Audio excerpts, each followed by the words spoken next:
नगर में भव्य कार्यक्रम आयोजित हुआ। भाजपा कार्यकर्ताओं ने प्रतिमा का जलाभिषेक कर दीपदान किया और श्रद्धांजलि अर्पित की। दोस्तों, कल हमने बाबा साहेब अम्बेडकर की जयंती मनाई। बाबा साहेब की समानता और बंधुत्व की जो बात है, सबके साथ समान व्यवहार की बात है, उस पर भी चर्चा हुई। कुरीतियों और पाखंड को दूर करने का उनका जो एक संकल्प था, उस पर भी चर्चा हुई। लेकिन कल यह भी हुआ कि बाबा साहेब की प्रतिमा पर जलाभिषेक हुआ। बाबा साहेब जिन कुरीतियों को दूर करना चाहते थे, जिन पाखंडों को दूर करना चाहते थे, वही उनके साथ हो रहे हैं और वोटों की राजनीति का ये एक हिस्सा बनते जा रहे हैं। आज हमारे साथ हैं आदिवासी बहुजन अधिकार कल्याण संघ के प्रांताध्यक्ष देवेश चौधरी जी। हम आपका स्वागत करते हैं। धन्यवाद भाई साहब। जैसा कि हमने कहा कि जिस तरीके से बाबा साहेब को एक वोट की राजनीति का हिस्सा बनाया जा रहा है और उनके साथ वो हो रहा है जिसके बारे में उन्होंने लगातार अपने जीवन में विरोध किया था। अगर जलाभिषेक हो रहा है तो कल आने वाले समय में यह भी हो सकता है कि उनका तिलक लगा के और मंत्रोच्चार के साथ आप उनकी जयंती मनाएं। ऐसा कुछ संभव लग रहा है क्या आपको? गंगा भैया, हम एक पाखंड के दौर में जी रहे हैं जहां पूरी तरीके से हिपोक्रेसी का वातावरण चारों तरफ व्याप्त है और जो विचारधारा इस समय देश में शासन कर रही है, उसका एकमात्र उद्देश्य यह है कि डॉक्टर बाबा साहब अम्बेडकर के विचारों में ताला और गले में माला डाला जाए। आज जलाभिषेक किया है, कल को दुग्ध अभिषेक करेंगे, उसके बाद फिर हो सकता है कि मंत्रोच्चारण के बाद, जैसा कि आपने कहा कि मंत्रोच्चारण से उनका शुद्धिकरण करेंगे, और कोई आश्चर्य की बात नहीं कि बाद में उनको विष्णु का अवतार भी घोषित कर दें। तो ये तमाम प्रकार के पाखंड जो हैं सिर्फ इसलिए चलाए जा रहे हैं ताकि डॉक्टर बाबा साहब अम्बेडकर के जो अनुयायी हैं उनकी वोटों को हम कैसे हासिल करें और कैसे हम अपने सत्ता के समीकरणों को साधें।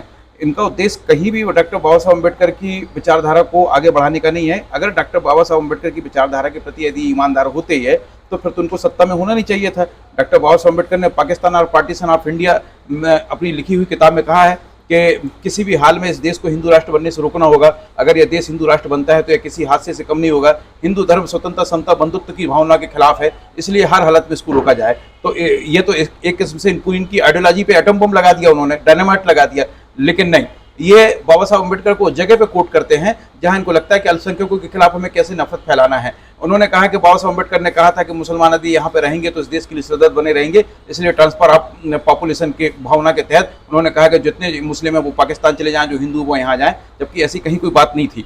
और लेकिन जिस तरीके से मिसकोट किया जा रहा है और जिस तरीके से गलत वातावरण पैदा किया जा रहा है देश में, और पूरी तरीके से डॉक्टर बाबा साहब अम्बेडकर का जो भगवाकरण किया जा रहा है। आपको पता होगा कि उत्तर प्रदेश में जब योगी आदित्यनाथ ने मुख्यमंत्री पद की शपथ ग्रहण की थी तो उन्होंने जब बाबा साहब अम्बेडकर की जयंती का कार्यक्रम शुरू किया तो एक नामकरण करवाया था, डॉक्टर बाबा साहब भीमराव रामजी अम्बेडकर, यानी रामजी शब्द पे उन्होंने जोर दिया था। यानी बाबा साहब अम्बेडकर का जिस तरीके से हिंदुत्वकरण किया जा रहा है, ये भविष्य में खतरे की आहट है। और कोई आश्चर्य की बात नहीं कि कल को ये भी आपको सुनने को मिल जाए कि डॉक्टर बाबा साहब अम्बेडकर की सलाह पर ही आरएसएस का गठन किया गया था। दोस्तों, ये एक विचारणीय मुद्दा है, इस पर विचार करना होगा।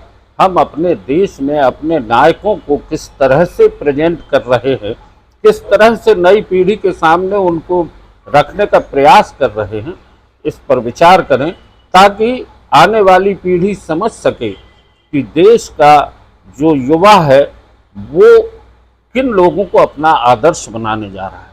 बाबा साहेब ने साफ शब्दों में कहा था कि हिंदू घर में पैदा होना मेरे अधिकार में नहीं था, लेकिन मैं ऐसी कुरीतियों और कुप्रथाओं के विरुद्ध हिंदू धर्म को छोड़ रहा हूँ। उन्होंने बौद्ध धर्म स्वीकार किया था।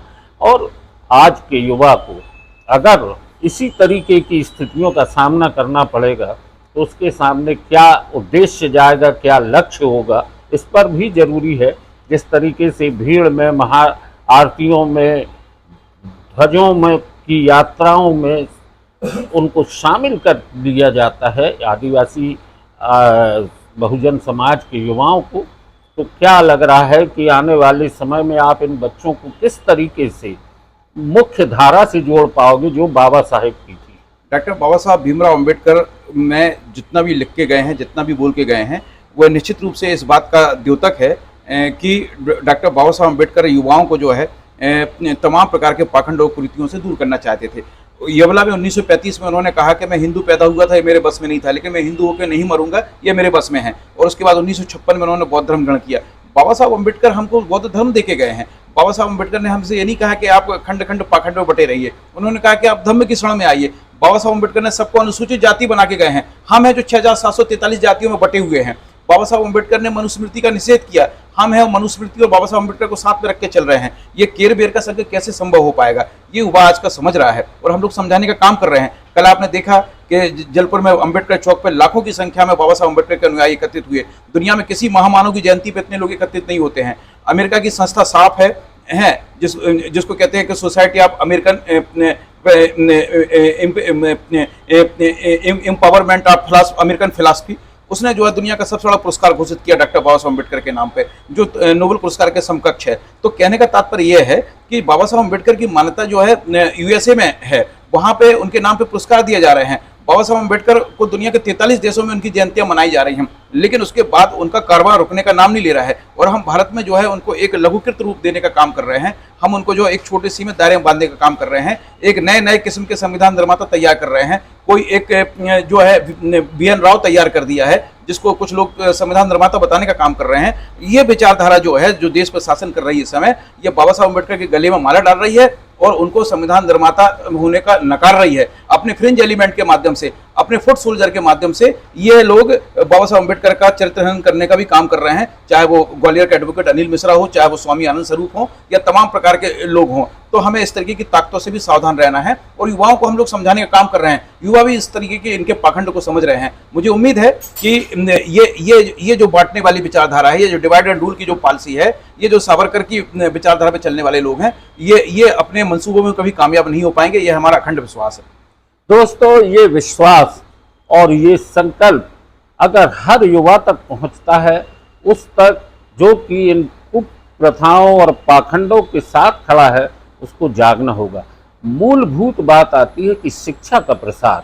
आज सरकारी स्कूलों की स्थितियां बंद होती जा रही हैं।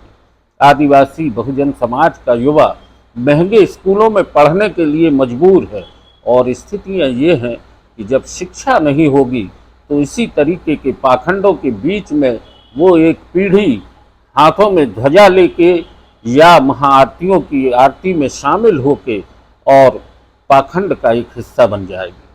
आपको क्या लगता है कि शिक्षा की स्थितियों पर अगर बात की जाए तो युवाओं को शिक्षा के क्षेत्र में किस तरीके से धकेला जा रहा है? महंगी शिक्षा होती जा रही है।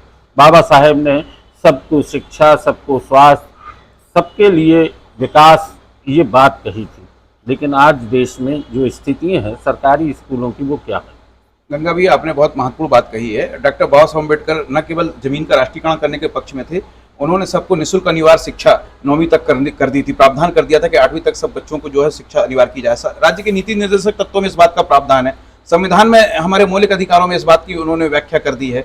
तो बाबा साहब अम्बेडकर सबको शिक्षित करने के पक्ष में थे और वर्तमान निजाम जो है वो शिक्षा से वंचित करने का काम कर रहा है। क्योंकि अगर लोग पढ़ेंगे तो सवाल करेंगे तो इनके पाखंड पे प्रश्न चिन्ह लगाएंगे। इसलिए ये क्या है कि कहीं कांवड़ यात्रा निकलवा रहे हैं, कहीं युवाओं से कहेंगे कि आप भगवा पट्टा धारण कर लीजिए, त्रिशूल लेके जाइए, मस्जिदों के सामने डांस करिए और आप शिक्षा से दूर रहिए। क्योंकि कोई भी व्यवस्था, और खासकर जो जातिवादी व्यवस्था है, जो सांप्रदायिक उन्मादी मूल्यों में विश्वास करने वाली व्यवस्था है, वो शिक्षा से कोसों दूर भागती है। वो तो चाहती है कि उनके नेताओं के बच्चे जो हैं वो पब्लिक स्कूलों में जाएं, वो जो है विदेशों में जाके पढ़ें। लेकिन जिन लोगों के हाथों में वो त्रिशूल और लाठी और बल्लम पकड़ा रहे हैं, भाले पकड़ा रहे हैं, वो चाहते हैं कि वो लोग शिक्षा से वंचित रहें। यही कारण है कि शिक्षा का निजीकरण किया जा रहा है। जो सरकारी स्कूल है उनको ग्रेजुअली बंद किया जा रहा है। आपने पहले स्कूल ऑफ एक्सीलेंस बनाया, उसके बाद आपने जो है PM श्री स्कूल बनाया, आपने उसको संदीपनी विद्यालय में परिवर्तित कर दिया। यानी विद्यालयों को भी गुरुकुल की तर्ज पर जो है बढ़ाने का काम कर रहे हैं,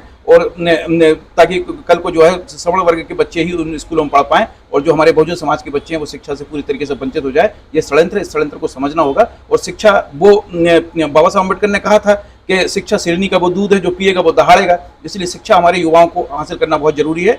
भले ही वो भूखे रहें लेकिन शिक्षा जरूर हासिल करें, तभी हम लगेगा हमें कि हम बाबा साहब अम्बेडकर के सपनों का भारत बनाने के अभियान में ईमानदारी से लगे हुए हो। बाबा साहब अम्बेडकर के प्रति सही श्रद्धांजलि यही होगी और जयंती मनाना भी हमारे लिए तभी सार्थक होगा जब हम शिक्षा को अंगीकार करेंगे। तो दोस्तों, ये चर्चा आज यहीं तक, लेकिन एक बात आपसे कहना जरूरी है, किसको पत्थर मारें कैसर कौन पराया है, जिसको देखो उसका चेहरा अपना लगता है।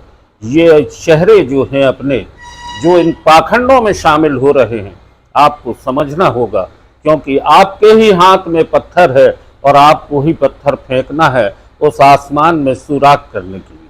नो न्यूज ओनली व्यूज के लिए आज बस इतना ही। देवेश भाई बहुत बहुत धन्यवाद, आपका भी बहुत बहुत।